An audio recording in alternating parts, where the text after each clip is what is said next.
உயிர் எழுத்து. அப்பாவுக்கு அதே தானே. ஆனா அப்பால பானா வள்ளினம், தசடத்தவர வள்ளினம். அம்மா மென்மையா இருப்பாங்களாம், அப்பா கொஞ்சம் உண்மையா இருப்பாங்க. வார்த்தைகளில் கூட அழகு காமிக்கிற மொழி நம்முடைய மொழி. வார்த்தைகள்ல மட்டும் இல்லைங்க, வாழ்வியல்ல. வாழ்வியல்ல தமிழர்களினுடைய வாழ்வியலே அழகான வாழ்வியல். சின்ன வயசுல நம்ம ஒரு விளையாட்டு விளையாடுவோம்ல, கையில பருப்பு கடைச்சி ஊத்துற ஒரு விளையாட்டு விளையாடுறீங்களா? விளையாடுறீங்களா? பருப்பு கடைச்சி ஊத்துன்னு சிறப்பு. இந்த பருப்பு கடைச்சி ஊத்து எப்படி விளையாடுவோம்? கையில சாதம் போட்டு பருப்பு ஊட்டி ரசம் போட்டு பிசைஞ்சு என்ன பண்ணுவோம்? சாப்பிடுவோமா? யாரு பசியில இருக்காங்க, யாரும் மணிக்கு தமிழ் போராட்டம் சார் அப்பயே சொல்லுறாரு. 6 மணிக்கெல்லாம் வச்சீங்கன்னா சாப்பிடுவோம், கொடுப்போம். பருப்பு போட்டு நெய் விட்டு இந்த கையில போட்டு பருப்பை கடைஞ்சு என்ன பண்ணுவோம்? அம்மா போவாங்க. அப்பாக்கு எந்த வாய்ப்பு? அப்பாக்கு எந்த இந்த வாய்ப்பு மட்டும்தான் தூக்கு. நான் சனி ஞாயிறு வீட்டுல இருந்தா நிகழ்ச்சி ஏற்படுகிற வாய்ப்பு. நீ வெளியே போனா நாங்க ஆடை போட்டு சாப்பிடுவோம். பருப்பு கடைஞ்சி ஊத்துற கூட எங்களுக்கு ஒரு வாய் கிடைக்கிறது கிடையாது. இருந்துருக்கோம், ஆனா ஆடை போட்டு சாப்பிட நல்லாவே. அதான் அதே இது வெளியே வந்து அதை வீட்டுல சோறு போட மாட்டாங்க. லைவ் அவரே நமக்கு லைவ் பண்ணிட்டு இருக்காரு. பருப்பு கடைச்சி விளையாடி சொன்னாங்க. தமிழர்களுடைய வாழ்வியல் பாருங்க, சாதம் போட்டு பருப்பு போட்டு நெய் ஊட்டி பிசைஞ்சு காக்காய்க்கு ஒரு வாய், குருவிக்கு ஒரு வாய், நாய்க்கு ஒரு வாய், மாட்டுக்கு ஒரு வாய், சுத்தி இருக்கக்கூடிய ஜீவராசிகளுக்கு எல்லாம் கொடுத்துட்டு தாத்தாக்கு ஒரு வாய், பாட்டிக்கு ஒரு வாய், அப்பாவுக்கு ஒரு வாய், எல்லாம் கொடுத்து கழுவி கழுவி கொட்டி என்ன பண்ணுவோம்? நண்டு வருது, நரி வருது, நண்டு கிச்சு கிச்சு காட்டுவோமா? சாப்பிடும் போது சிரிக்க கூடாதுன்னு நம்ம சொல்லி கொடுத்துருக்காங்க. சாப்பிடும் போது சிரிக்க கூடாதுன்னு சொல்லி கொடுத்தாங்க. ஏன் நண்டு ஊரு நரி ஊருன்னு கிச்சு கிச்சு காமிச்சாங்க? என்னைக்காவது யோசிச்சுக்கோமா? சாப்பிடும் போது சிரிக்க கூடாதுன்னு கற்றுக் கொடுத்த தமிழனா ஏற்பா எல்லாரும் கொடுத்துட்டு அதுக்கப்புறம் சிரிக்கணும். உன்கிட்ட கொடுத்துட்டேன்னா உன்கிட்ட இருக்கிறதெல்லாம் குறைஞ்சிருப்பா. உன்கிட்ட இருக்கிறதெல்லாம் குறைஞ்சிடும். கொடுக்கறதா உன்கிட்ட இருக்கிற எல்லாத்தையும் கொடுத்தேன்னா உனக்கு எல்லாம் குறைஞ்சிடும். கொடுத்துட்டு அழக்கூடாதுப்பா, கொடுத்துட்டு சிரிக்கணும்பான்னு விளையாட்டில் கூட வாழ்வியலை கற்றுக் கொடுத்தவர்கள் நம்ம தமிழர். விளையாட்டு பரமபதம் ஒரு விளையாட்டு இருக்கும். விளையாடுறீங்களா? வாழ்க்கையில பாம்பா இருப்பான் சில பேர், ஏரியா இருப்பான் சில பேர். எவன் பாம்புனே நம்ம கண்டுபிடிக்கவே முடியாது.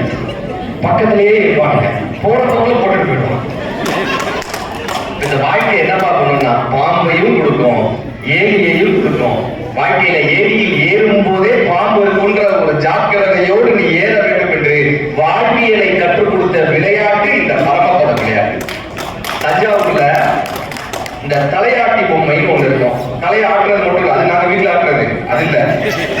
அது ஒவ்வொரு வீட்லயும் இருக்கீங்கன்னு கேட்கக்கூடாது. தஞ்சாவூர்ல மட்டும் இல்ல, ஹைதராபாத்ல நிறைய வீட்டு வளர்றாங்க. இதுக்கும் தலையாட்டுற சார்.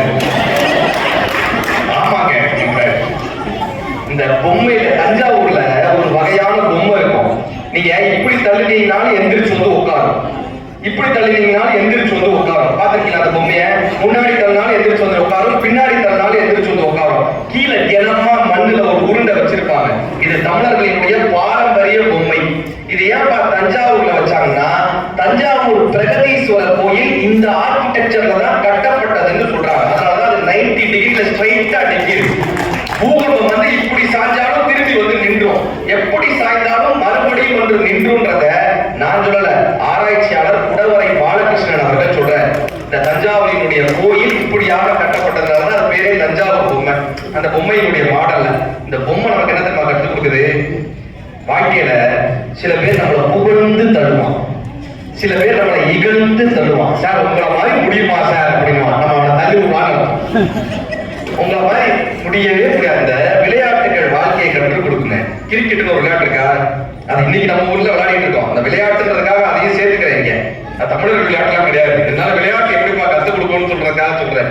கிரிக்கெட்ல இங்க எத்தனை பேர் கிரிக்கெட் விளையாடுறீங்க? எல்லாம் விளையாடுறீங்களா சார்? சூப்பர்.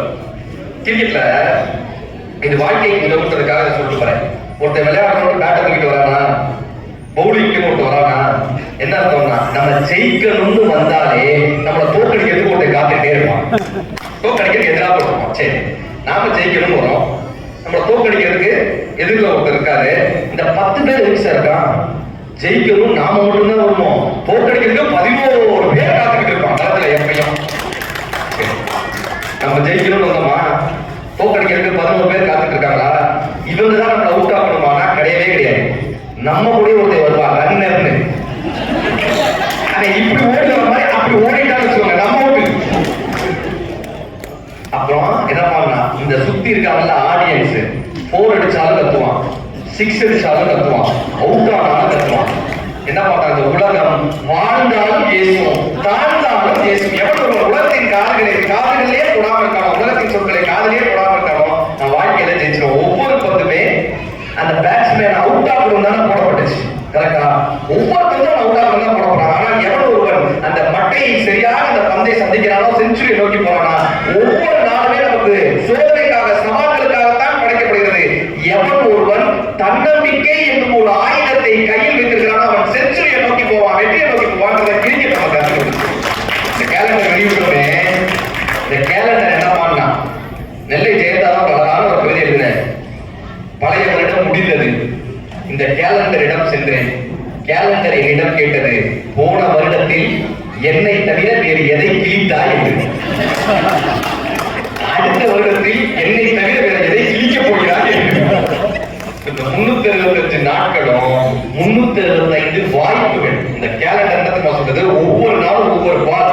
இதை 6 அடிக்கிறதும் அவுட் ஆகிறதும் நம்மளுடைய திறமையை பொறுத்திருக்கின்றத கேலண்டர் நமக்கு கத்துக்கிட்டு இருக்கும். ஒவ்வொரு விளையாட்டு தமிழர்களுடைய விளையாட்டுல ரொம்ப முக்கியம் எதிர்பார்னா, அதே போல கண்ணாமூச்சி ஒரு காலம் மடக்கி விளையாடக்கூடிய விளையாட்டு. அடுத்தவர்களினுடைய கஷ்டங்களை புரிந்து கொள்வதை விளையாட்டின் மூலமாக கடத்தியவர்கள் தமிழர்கள். வள்ளுவர் அழகா சொல்வார், யாரும் நம்ம பார்த்துக்கணும்னா துறந்தாரையும் துவாதாரையும் இறந்தாரையும் காத்தல் தலை. என்ன பார்த்தா, துறந்தா வீட்டை திறந்துட்டு வந்திருப்பாங்கல்ல, அவங்கள பார்த்துக்க வேண்டியது நம்மளுடைய வேலை. துவாதா வீட்டை விட்டு தூக்கி போட்டிருப்பாங்கல்ல, அவங்கள பார்த்துக்க வேண்டியது நம்மளுடைய வேலை. இறந்தா யாருனே தெரியாம நம்ம வீட்டுக்கு முன்னாடி ஒருத்தர் இறந்துட்டாங்கன்னா அவங்களுடைய கடமையை செய்ய வேண்டியது உன்னுடைய வேலை தான். சமூக ரீதியாக ஒருவர் கற்றுக் கொடுத்துருக்கிறார். தென்புலத்தான் தெய்வம், விருந்து, ஒக்கல், தான், இவை 5ம் காத்தல் தலையினர். தென்புலத்தான் முன்னோர்கள், தெய்வம், குல தெய்வம், விருந்து. விருந்துனா சொந்தக்காரங்க கிடையாது. இன்னைக்கு தெரிஞ்சுக்கிட்ட விருந்தினர்கள்ன்றவங்க தெரியாம ஒருத்தங்க வர்றாங்கல்ல வீட்டுக்கு, அவங்க விருந்தினர்கள். ஒக்கல்னா சொந்தக்காரன், உறவுகள். இன்னைக்கு உறவுகள் போன் அடிச்சு வீட்டுக்கு வரோம்னா நம்ம என்ன தெரியுமா சொல்லுவோம், போன் பண்ணிட்டு வாங்க. ஏன் நீங்க வரீங்க, போன் அடிச்சா வீட்டை கூட்டிட்டு போயிடும். சார் எங்க மாமான்னு வர்றாரு எங்க வீட்டுக்கு மதுரையில இருந்து, என் பையனை கூப்பிட்டு சொல்றேன், எங்க மாமா வந்திருக்காங்களா?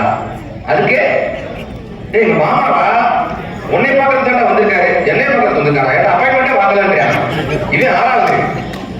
மாமா வந்திருக்காரா, போய் காலில் விழுந்து ஆசீர்வாதம் வாங்கலான்னு அவன் நான் சொல்றேன். ஒரே காலத்துக்கு தான் போய் காலில் விழுந்தான். அவர் ஒரு 10 ரூபாய் எடுத்து நீக்கினாரு. அந்த 10 ரூபாய் என்கிட்ட காமிச்சா, இந்த 10 ரூபாய்க்காக இந்த காலில் ஒரு கையில விழுந்து நீ சொந்தங்களையே மறந்துட்டோம் சார். இல்ல தென்புலத்தான் தெய்வம், விருந்து, ஒக்கல் எல்லாத்தையும் மீறி என்னப்பான்னா தான் உங்களையும் பார்த்துக்கங்கப்பா. இந்த 5ஐயும் பார்க்கணும்னு சொல்லி உங்களை விட்டாதீங்கப்பா, உங்களையும் பார்த்து கொள்ளுங்கன்னு கற்றுக் கொடுத்த மிகப்பெரிய ஒரு விஷயம் இந்த தமிழர்களுடைய வாழ்க்கை. இன்னைக்கு இந்த கேலண்டர் கொடுத்தாங்கல்ல, நீங்க இந்த காரைக்குடி பக்கம் எல்லாம் போனீங்கன்னா கேலண்டரை கிழிக்க மாட்டாங்க. கேலண்டர் கிழிக்க மாட்டாங்க, ரப்பர் பேண்ட் போட்டு அப்படியே மாட்டிக்கிட்டே வருவாங்க. ஏன்னா இந்த கேலண்டர் முடிஞ்சுச்சுன்னா அப்படியே எடுத்துட்டு போய் கோயில்ல ரிகுலி படிக்க வச்சிடலாம்ப்பா.